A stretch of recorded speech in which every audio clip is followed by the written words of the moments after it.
Lassanao i Madagasikara, oh Jesús yo, hoazinao ny tanindrazanay, oh Jesús yo,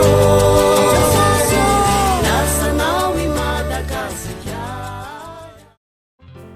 Fiadanane fifoazam-panatanteraka larana faharaiky amby folo ny nosy Patmo dia nosy nisy an'ny apôstôly Jaune gadry izy kanefa avy tao no nipoiran'ny bokin'ny apokalypsy.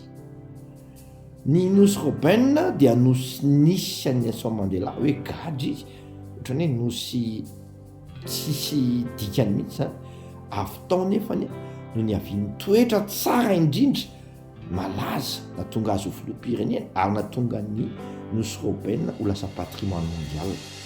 Nosy Madagasikara dia heverina fa nosy sahirana mahantra miantso anao olo marina araka an'Andriamanitra dia ho lasa nosy miavaka izy ny fifoazam-panatanteraka koa ity nosy tsika ity mino fiadanane.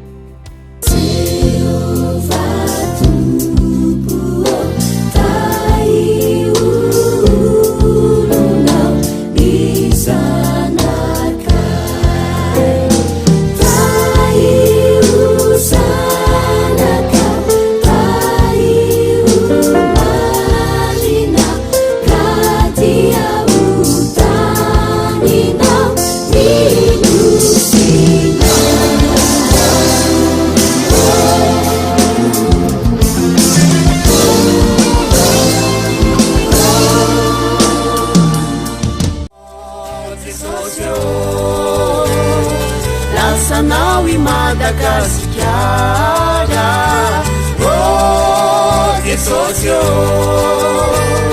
hoazinao ny tanindrazanay, oh Jesús yo.